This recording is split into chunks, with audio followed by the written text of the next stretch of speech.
छाबड़ा 555 एक ऐसा नाम है जिसे अब किसी पहचान की जरूरत नहीं। बीते एक दशक में ट्रेडिशनल और एथनिक वेयर में ये ब्रांड देश का सबसे बड़ा ब्रांड बन चुका है। इस ब्रांड को एक अर्बन ब्रांड बनाने का श्रेय जाता है आशिता छाबड़ा को। देश के प्रतिष्ठित मैनेजमेंट स्कूल एक्सेलराई से MBA की डिग्री हासिल करने के बाद आशिता ने फैमिली बिजनेस को ज्वाइन किया और छाबड़ा 555 की मार्केटिंग का जिम्मा संभाला।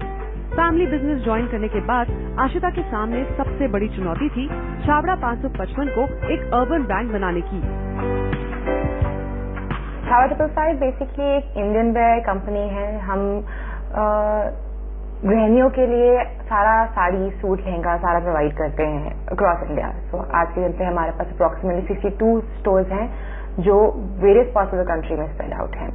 छाबड़ा 555 के मार्केटिंग प्लान में हमेशा ब्रांड प्रमोशन और ग्राहकों की जरूरत को एक साथ रखा गया। मार्केटिंग में दो पर्सपेक्टिव होते हैं। एक होता है मैंने एक प्रॉपर्टी बना ली मैंने और मैं हर साल उस प्रॉपर्टी को आगे ले जाती जा रही हूँ, हर साल उस मार्केटिंग कैंपेन को आगे ले जाती जा रही हूँ। पर शायद हम अभी भी एक्सपेरिमेंटेशन मोड में है। हमारा अपनी हर मार्केटिंग कैंपेन थोड़ा लर्न करते हैं, समझते हैं कि ये हमने कुछ लर्न किया है, इसको आगे ले जाते हैं। छाबड़ा 555 की तरफ से हमारे साथ उनकी बिजनेस हेड आशिता छाबड़ा हमारे साथ खुद इस वक्त यहाँ पर मौजूद है। Please give a big hand. Ashita. Hello everyone, नमस्कार। मैं आशिता छाबड़ा हूँ। You seen me on the TV right now anyways, but मैं एक कंपनी को रिप्रेजेंट करती हूँ जिसका नाम छाबड़ा 555 है। मैं होप करती हूँ कि ज्यादातर आप लोग मेरी कंपनी के बारे में सुन चुके हैं।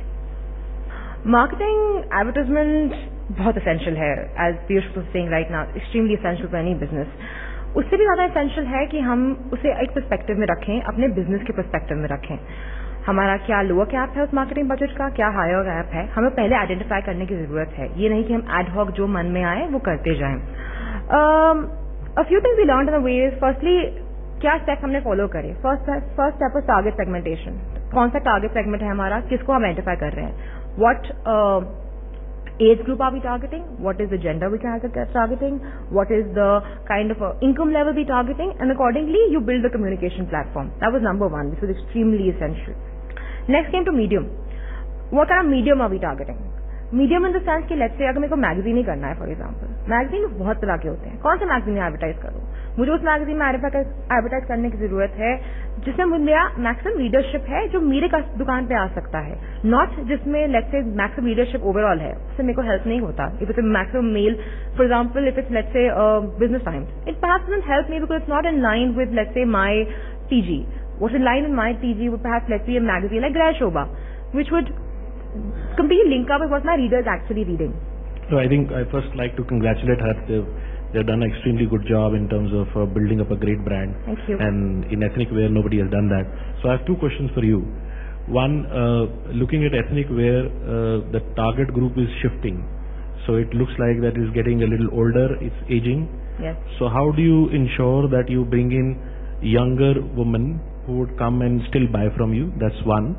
Second, this business has a lot of seasonality, which means that sometimes in a wedding season it has a lot of load. So how do you design your marketing budgets and predict the cost side in terms of what you're going to spend on which medium? Okay. I'll take both questions separately. First question basically was regarding the aging, let's say, customer base.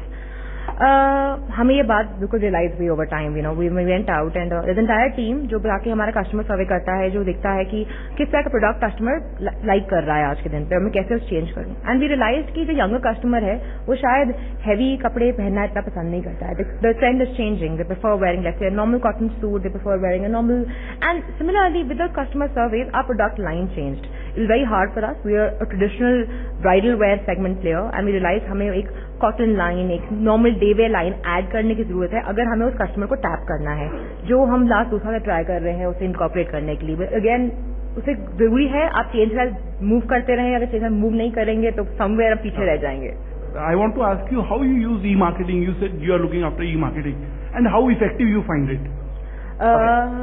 Very good question. It's a very, very expensive field, to be very honest. The cost of acquisition actually for customer online today is ranging between 1,500 to 2,000 rupees, which is why finding your niche for one customer also is very, very hard. I'll give you some examples. For example, Facebook advertisement.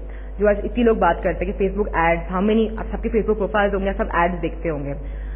किसको advertise करना है या नहीं करना है is a question. तो for example हमारा wedding customer है ज्यादातर, हमने फेसबुक पे क्या कोशिश करी कि जिसका स्टेटस मैसेज में इंगेज लिखा है उन्हीं को हमारी एड दिखाई दे कि मेरा कन्वर्जन उतना फास्ट हो जाए। सिमिलरली स्मॉल अदर मीडियम जो गूगल सर्च कर रहा है, कौन सी प्रोफाइल में कौन सा एक्स्ट्रा वाला सर्च कर रहा है हमारे टाइप ऑफ प्रोडक्ट पे, उसी को मेरी एड दिखाई दे कि मेरे पैसे तो उतने लगने हैं बट थोड़ी ऑप्टिमाइजेशन बेटर हो जाए, कन्वर्जन बेटर हो जाए। ये थोड़े तरीके आपको अपनी कैटेगरी के हिसाब से निकालने पड़ेंगे मगर। Okay, thank you very much Ashita, please.